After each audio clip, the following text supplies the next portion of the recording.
What is up, geeks and geekettes? It's a very special edition of the Countdown to the Geekcast. My name is Ted, aka Steady, and joining me on this Renfield movie review is one and only Brian Renfield Ortiz. What's going on, buddy? Hey, buddy. If I'm Renfield, then you're my Dracula, Ted. You're my Ted Dracula. Ooh, Ted you know what? Dracula. That's you, bro. There you go. I always remember Monster Squad, where Dracula went by his name Ooh. backwards, Doctor Alucard. Alucard, Doctor yes. Alucard. There you They go. also use that in the Helsing the anime series for Helsing. Alucard Really? was the name of the That's character right, that was that's supposed to right. be, spoiler alert, was supposed to be Dracula. There you go, there Love you go. love that series, but I like all both iterations of it. So the people probably fight me in the comments about that, but I like both. I don't know what to tell you. Sorry, deal with it. I like them both. I'll take anything else, Van Helsing, anything Helsing related. Excuse me. And, I think we also might be sort of on the same wavelength on liking, said content or media because this movie we're about to talk about was one hell of a ride. It was hilarious from start to finish. It was done in such a very quirky, fun tonality, and, the violence was grotesque and gratuitous, but it was necessary and added to the entertainment value of it all. I mean, this was just a nonstop fun ride with Nicolas Cage, who I think some might say could be his most impressive role. Just Yeah, throwing it this out is there.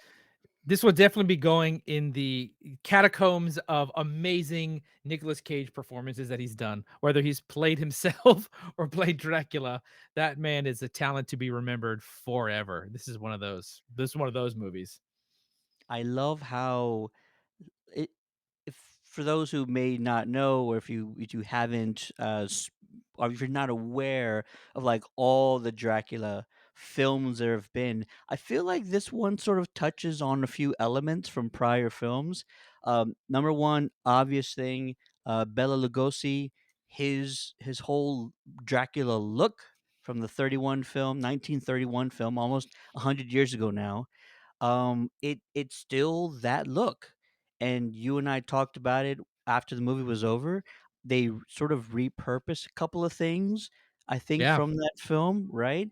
But Cage has the whole look down, and this is one of those roles where you kinda say to yourself, like, "This actor really lost himself in that role," and people said that about Heath when he was a Joker, people said that about, Joaquin Phoenix when he was a Joker, but I feel like you really lose Nick Cage while you're watching this film. Well, yeah, I thought that what I might do so it helps is I'd be over here and I'd say, oh, I've been around for over 500 years. There's no such thing. And I'd start unbuttoning and take my jacket. I was only followers and food and start killing. But I would. This is one of the very few times I could probably say that, other than, like, Raising Arizona or something like that. Right.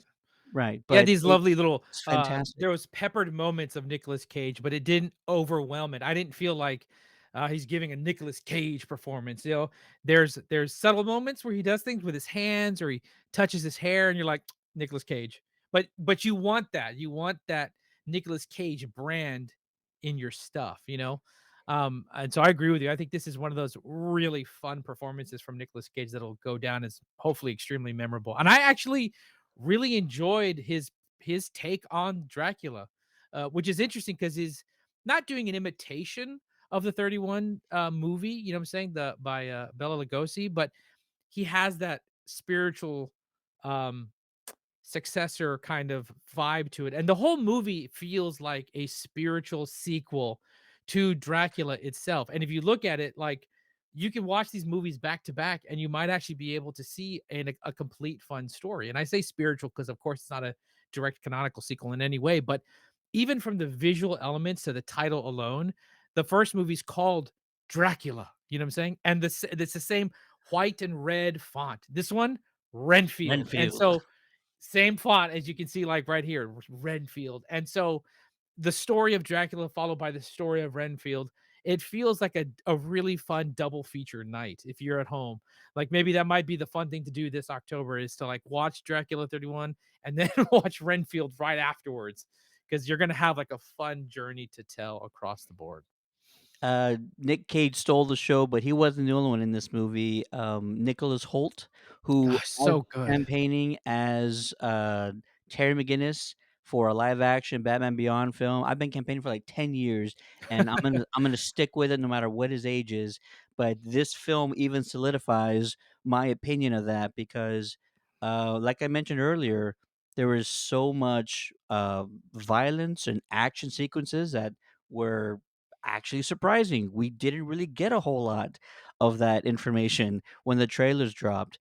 And also Aquafina, who I feel is just perfect for this role. Her sarcasm, her delivery, her timing, her just mannerisms in certain scenes that don't even have dialogue are just funny.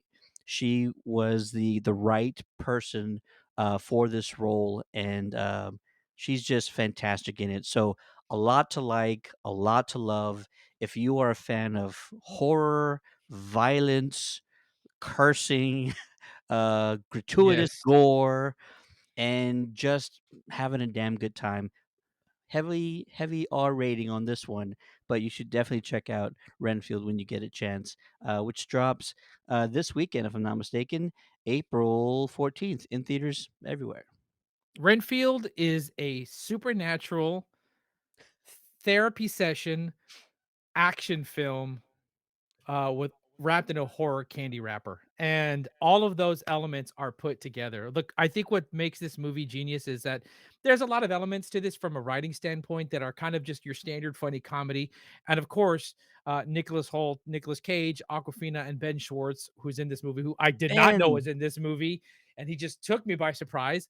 All fed off of each other. They fed the dialogue off of each other, and it was really well done.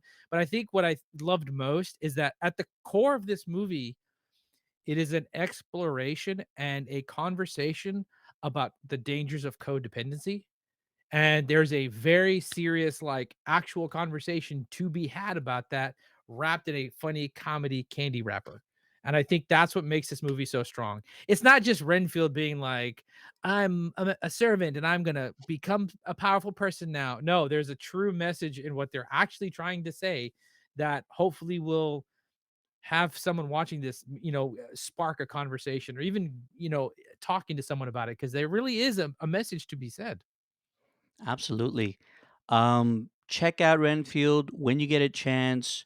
I'll also throw in there that I am a big vampire movie fan, and this one you are familiar with a lot of the same lore that have been introduced in other vampire films that have come before it, but it also sprinkles in a few new elements, and I really Yeah. like that. It's really great when a film can like continue on what you sort of know to be the laws of vampirism, but also introduce some new elements that aren't too far fetched. We're not getting too crazy with the vampire lore, but this one does a great job about keeping you intrigued with the new components and the new elements of the lore that they've added to. This is such a great film. I also loved it. It was set mostly in New Orleans. That's not a spoiler, but Yeah. set mostly in New Orleans, as was Dracula 2000. So I thought that was also an interesting sort of familiarity, Yeah, interesting familiar, just something about Nolans, actually how you pronounce it, Nolans. The last correct. time I Good was work. there, I had an Uber driver who actually like pointed out this really gothic looking structure and said, "Whatever you do, don't go near that place. Vampires live there." So, now you know. Jesus, dude. That's what a local told me, like, a serious conversation, like, "Hey, listen, that place? Never. Don't even try it." No, I'm not Either even gonna way, mess around with that place at all in any way, shape, or form. So you're good. Thank you for the warning. I appreciate it. Everyone out there, do not go into Gothic architecture-based churches in New Orleans. there Period. you go. Period.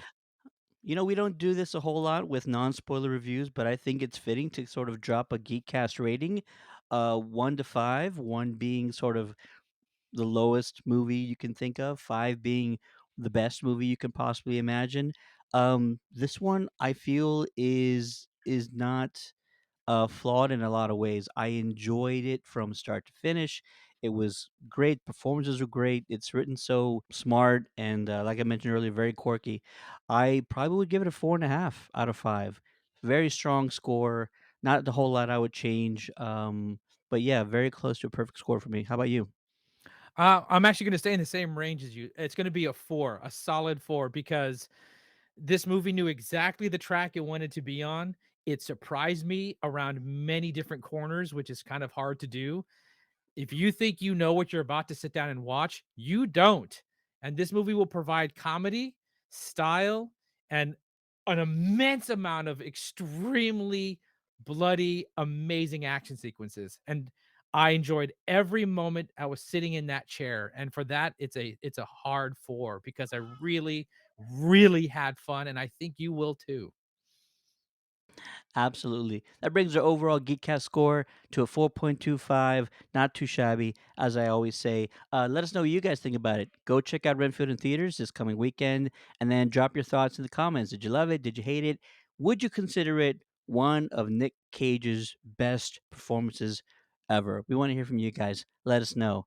For the Geekcast, my name is Ted, aka Steady, and joining me on this Renfield movie review is one and only Brian Renfield Ortiz. You're welcome. Thank you all so much. Thanks for having me, Ted. I really appreciate it. Not a problem. We'll see you next time. Peace.